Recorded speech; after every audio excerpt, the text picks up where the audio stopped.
Cuando Lex Luthor revela un oscuro secreto sobre el origen de Superman, este debe demostrarse a sí mismo y al resto del mundo porque es un verdadero héroe.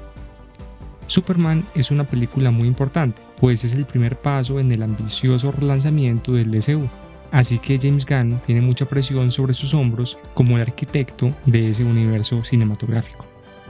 Superman, que es el superhéroe más icónico de todos, el que dio inicio a las historias de superhéroes y que durante años fue casi la única referencia al hablar de películas basadas en cómics, había pasado prácticamente al olvido, pues ni la fallida Superman Returns de 2006 ni las películas del Snyderverse de la última década le hicieron justicia al personaje, pues no lograron construir una historia que estuviera a su altura o no entendieron en absoluto cuál era su esencia.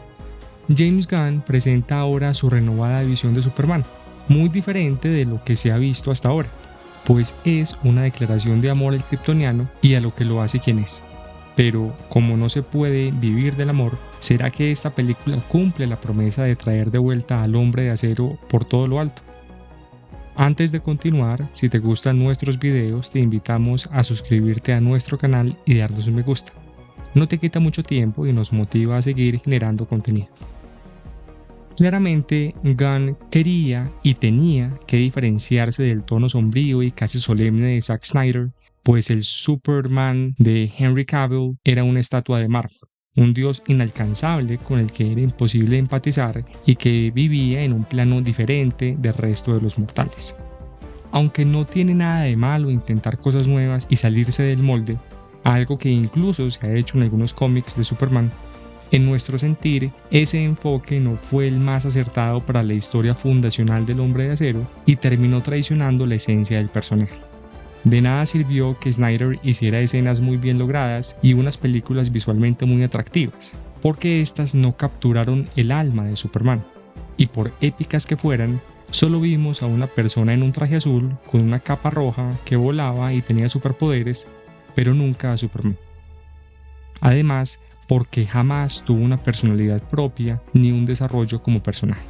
Entonces, para resetear el DCU, lo mejor era optar por un enfoque más inocente, que no más superficial, que permitiera mostrar la humanidad de Superman, sus valores, su forma de pensar y de ver al mundo. Y al mostrar a un Superman más luminoso, Gunn se anota un punto, porque muestra lo mejor de él, pero sin convertirlo en un dios, sino todo lo contrario, humanizándolo. De esta manera, este ser todopoderoso no es perfecto, sino que está lleno de dilemas, reservas y fallas.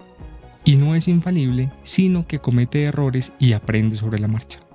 No es que Gunn degrade a Superman al nivel de un humano, sino que comprende que su verdadero poder radica precisamente en su humanidad. Por cierto, te invitamos a ver nuestro video sobre la humanidad de Superman, en el que mostramos por qué esa es la mejor cara del personaje.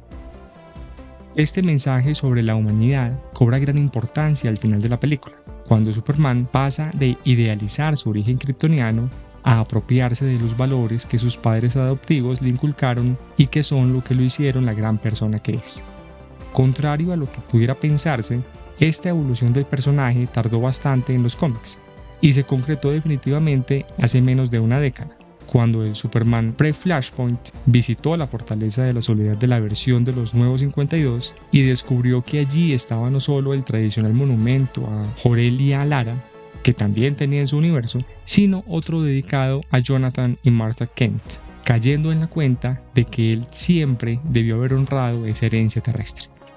En la misma línea, la película deja muy claro el valor que la vida tiene para Superman, que en cada confrontación busca salvar primero a las personas, a los animales e incluso a las criaturas contra las que lucha, pues matar a su adversario siempre será la última opción. Y eso plantea diferencias importantes respecto de los otros superhéroes de la película, que no tienen ningún reparo en sacrificar o asesinar a sangre fría a alguien si eso implica cumplir la misión. Esto queda muy claro en el combate contra el Kaiju que desata una ola de destrucción en Metrópolis, pues Superman trata de buscar la manera de detenerlo sin matarlo, a pesar de que es la solución más fácil y lamenta cuando la Justice Gang recurre a la fuerza letal. Una escena que es, por cierto, muy similar a la historia corta que hace parte de la antología de Superman El Mundo, que se publicó hace unas semanas, llamada Dispara primero, piensa después, en la que se muestra cómo Superman interviene para que el ejército deje de atacar a un gigantesco alienígena que acaba de aparecer en la costa, porque el solo hecho de ser un monstruo gigantesco no es razón suficiente para matarlo sin entender por qué está actuando de esa manera. Una muestra perfecta del talante de Superman. Todos esos detalles hacen que Corenswet sea un gran Superman, aunque todavía no puede decirse que sea el mejor de todos. ¿Por qué? Porque si bien es una versión mucho más apegada a los cómics que el de Christopher Reeve, no tiene ese carisma que lo hacía tan especial. Pero sobre todo porque aún no hemos visto a su Clark Kent, que si bien aparece un par de veces, no estuvo tanto tiempo en pantalla como para saber quién es realmente. Lo que vimos está bien, pero no es suficiente para afirmar que es un personaje diferente, algo que Reeve hizo extraordinariamente bien. Eso sí, es de lejos superior al de Henry Cavill, que era prácticamente Superman en ropa de civil, sin ningún desarrollo ni profundidad.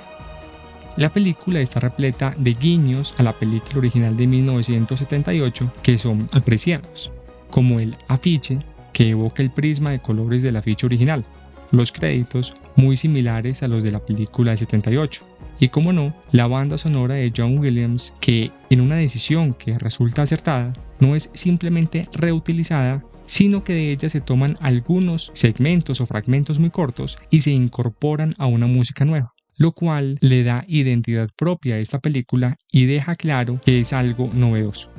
También se agradece el uniforme más rústico de Superman, menos armadura y más similar a un textil, y el regreso de los tradicionales calzones rojos.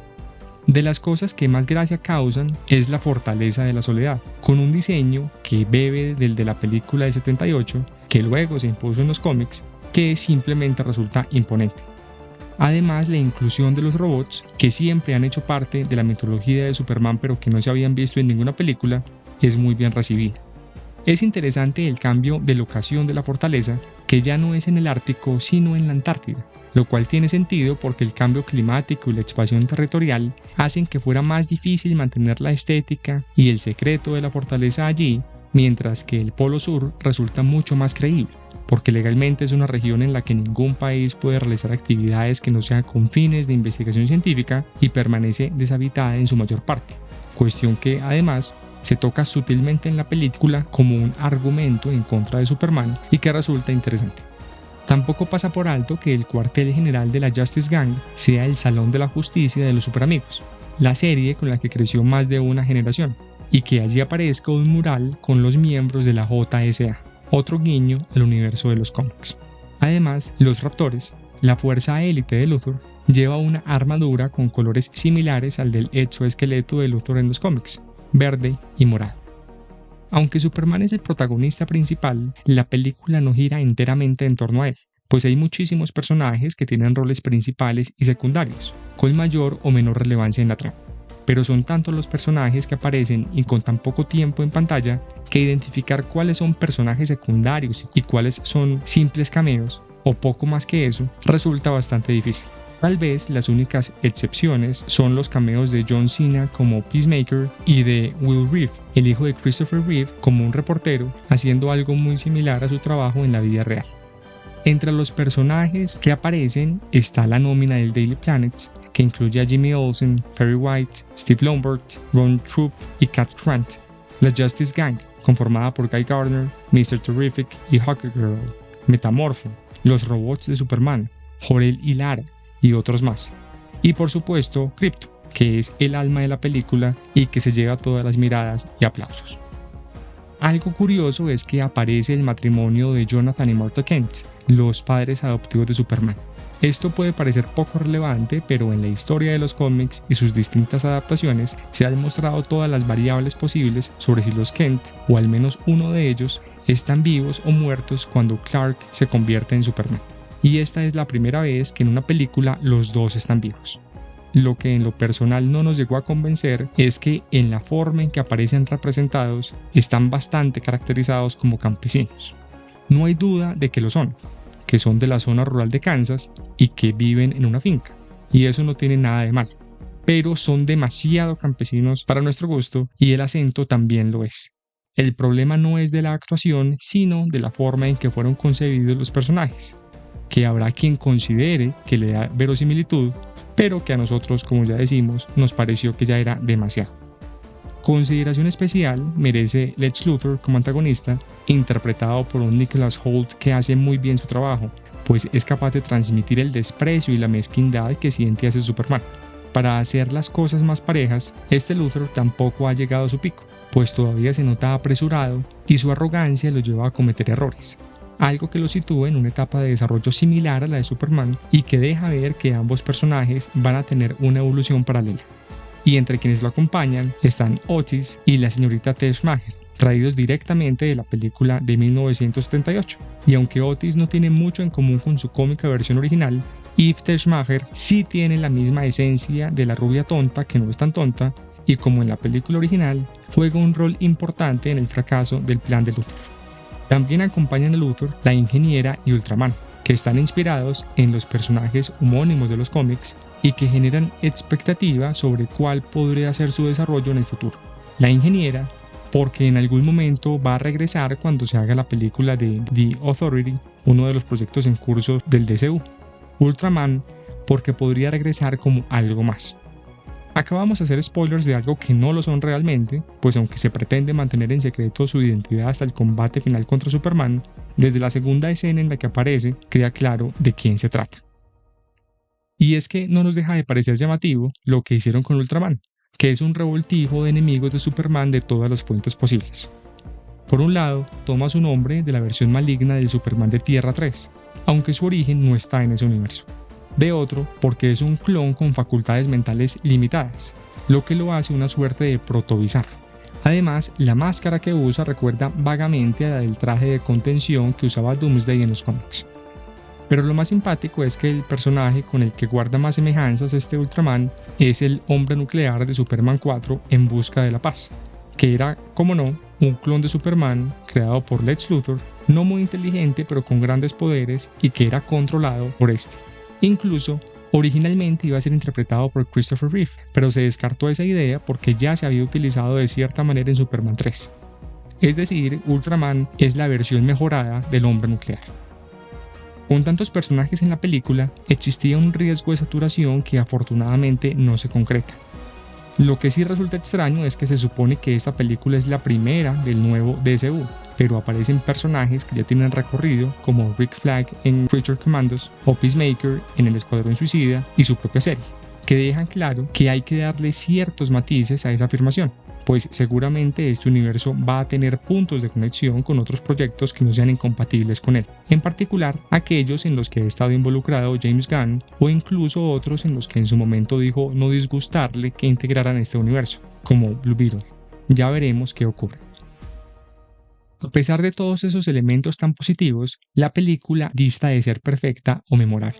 El principal problema es que la historia es bastante simple y predecible, y que al tratar de abarcar tanto, dejó muchas cosas sin desarrollar. Las motivaciones de los personajes se dan por hecho y no escapan del maniqueísmo de ser encasillados como buenos o malos. Y ciertas decisiones de Luthor no se entienden, más cuando se recuerda que es el ser más inteligente del planeta. Además, aunque no es un defecto, también parece desaprovechada la oportunidad para que Luthor y Mr. Terrific hubieran tenido un duelo de intelectos, ya que este es el tercer humano más inteligente que existe después de Lex y de Batman.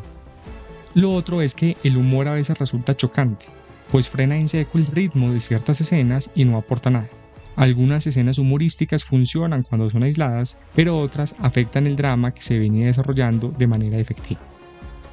Y algo que es debatible es el enfoque tan politizado de la película, con la crítica a las posturas antimigratorias, a la injerencia extranjera a la soberanía nacional y a la autoridad moral para decidir cuál es la manera de solucionar las diferentes guerras que hay en el mundo. Porque si bien es válido hacerlo, e incluso puede ser un ejercicio interesante analizar desde la ficción nuestra realidad, algo que de alguna manera hizo el gran cómic Superman Paz en la Tierra, hacerlo choca con el tono tan esperanzador, luminoso y medio inocentón de la película, lo que hace que la inclusión de esa crítica se sienta algo extraña o fuera de contexto. Por todo eso, Superman, Sin ser la gran película que queríamos que fuera, es una película bien hecha, que presenta al Superman más humano que hemos visto hasta ahora y nos deja optimistas sobre lo que puede ser el futuro del DCU. Ojalá que así sea. Eso ha sido todo por ahora. Hasta un próximo episodio de La Gruta del Cronista. Recuerden suscribirse a nuestro canal y visitarnos en lagrutadelcronista.com.